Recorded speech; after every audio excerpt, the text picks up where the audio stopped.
había pretexto para que los consejeros del Instituto Federal Electoral dejaran de tomar las medidas y adoptar las acciones necesarias para realmente salvaguardar el equilibrio y la autenticidad del proceso electoral. Con su actuación, o más bien con la falta de ella, incidieron en el desarrollo normal del proceso y por ende afectaron su resultado. Bienvenidas y bienvenidos. Bueno, esto que acaba usted de escuchar es la lectura, un fragmento de la lectura de Jesús González Esmal, que formó parte con otros ciudadanos de este Tribunal Electoral Popular que se instauró para analizar y para juzgar a los juzgadores. En pocas palabras, México atravesó por un proceso electoral complejo y amplio en toda la República Mexicana en este 2012. Hubo muchas elecciones en el camino y, bueno, la principal que derivó en la elección presidencial que finalmente resolvió el Tribunal Electoral del Poder Judicial en favor de Enrique Peña Nieto. Esto que ha sucedido en el proceso electoral en México ha sido motivo de análisis, de discusión y en todo caso de enjuiciamiento popular, digámoslo así. Se instauró como se instaura en otros lugares del mundo. Es una figura que en tiempos modernos se recurre, digámoslo así, para que la ciudadanía tenga una manera de expresar precisamente sus valoraciones acerca de la actuación, en este caso, de la autoridad judicial en el tema de las elecciones en México. Y yo le agradezco mucho a dos invitados que están aquí, que nos acompañen para hablar de lo que pasó. Esta tarde, bueno, pues se leyeron las conclusiones, se leyó esta sentencia por ahí de media tarde, por ahí de las 6 de la tarde, y bueno, pues Bernardo Batis, abogado y quien fuera en su momento procurador de justicia del Distrito Federal, está con nosotros y le agradezco mucho, maestro. Buenos días. Buenas noches. Buenas noches. Buenas noches. Como trabajo en la radio en la mañana. Todas las mañanas escucho. Este fue un lapsus. Sí. Trastoqué mis horarios esta noche. Pero bueno, buenas noches, maestro Batis. Gracias por estar aquí. Usted formó parte de este jurado, de este Tribunal Electoral Popular, y ya nos contará de la experiencia. Jaime Cárdenas, abogado también, investigador del Instituto de Investigaciones Jurídicas de la UNAM, y en su momento fue consejero electoral del IFE. Gracias por estar aquí, Jaime. Gracias, Carmen, por invitarme. ¿Tú como fiscal? Yo era una suerte de fiscal. ¿Ministerio Público? Sí, como Ministerio Público, parte acusadora ante el Tribunal Electoral Popular o Popular Electoral. Cuéntame de eso. ¿Cuál es la figura, la idea, el alcance? La idea era, ante el tribunal, cuando me tocó participar, pues exponer los principales argumentos que tuvo la coalición Movimiento Progresista, que fueron parte de aquel juicio de inconformidad.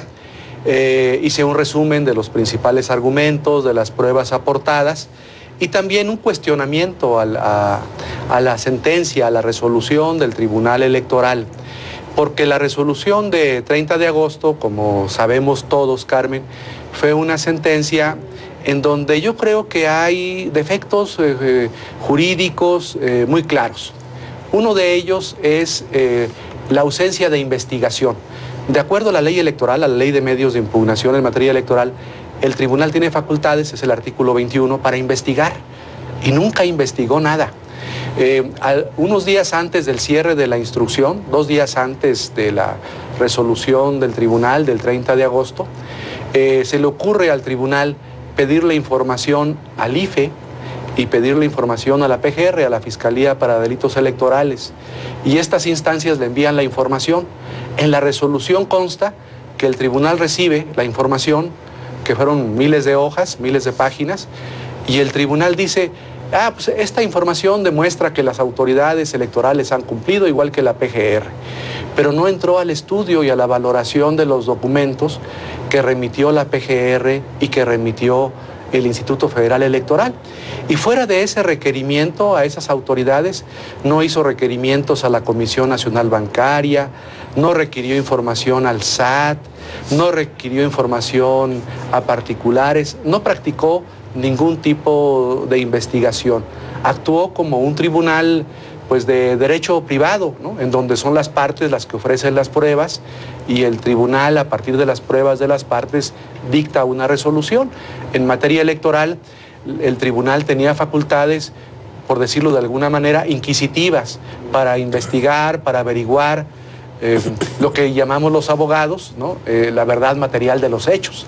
Entonces se conformó el tribunal con una verdad formal, una verdad pues no real, una verdad que no dista mucho de ser auténtica y de ser apegada a la realidad. Ese para mí es tal vez el mayor defecto de la resolución del Tribunal Electoral. En esa exposición hablé de 10 defectos, ¿no? Si quieres hablamos de otros, pero ese de la falta de investigación me parece muy importante. Otro, para que también el maestro Batis pues exponga su punto de vista, es cuando dijimos el Tribunal Electoral pues es en materia electoral un tribunal constitucional.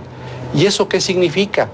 Que su finalidad, que su objetivo es salvaguardar los principios constitucionales, el principio de elecciones libres y auténticas. ¿Cómo lo salvaguardó? ¿Cómo lo garantizó? No hizo nada para garantizar, para salvaguardar esos principios. No actuó como un tribunal constitucional, sino como un simple tribunal de legalidad en materia electoral. Entonces, sí es una resolución, las casi 1.400 cuartillas del tribunal, es una resolución que deja mucho que desear. Si tú la leíste, tú la comentaste en tus programas de radio en la mañana, si tú la lees, ni siquiera está redactada con un lenguaje equilibrado.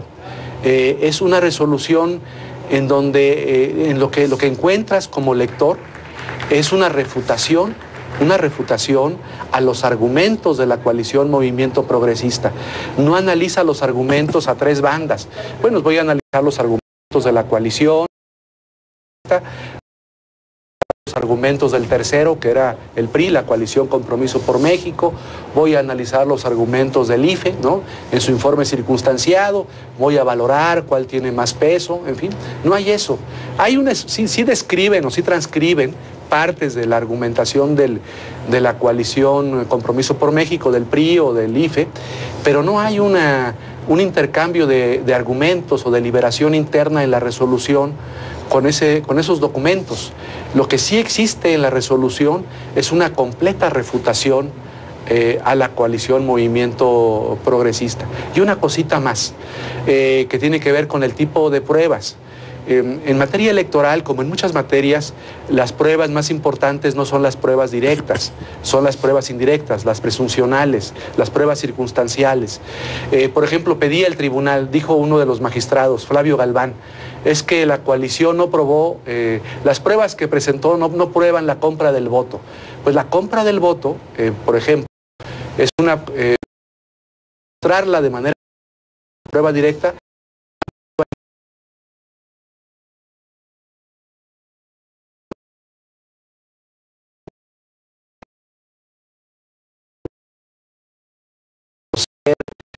electrodoméstico para saber que el voto lo dio a cambio y que además el ciudadano manifestara: sí, entrego el voto a favor del PRI porque me entregaron una máquina de coser o una bicicleta y entonces estoy votando por eso a favor del PRI.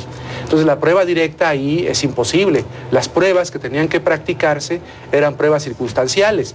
O en el otro caso de las tramas financieras como la de Monex o la de Soriana, pues eran pruebas que no tenía la coalición, eran pruebas pues que estaban en los bancos o que estaban en la Secretaría de Hacienda o en las propias empresas, pero no las tenía la coalición Movimiento Progresista. Entonces el tribunal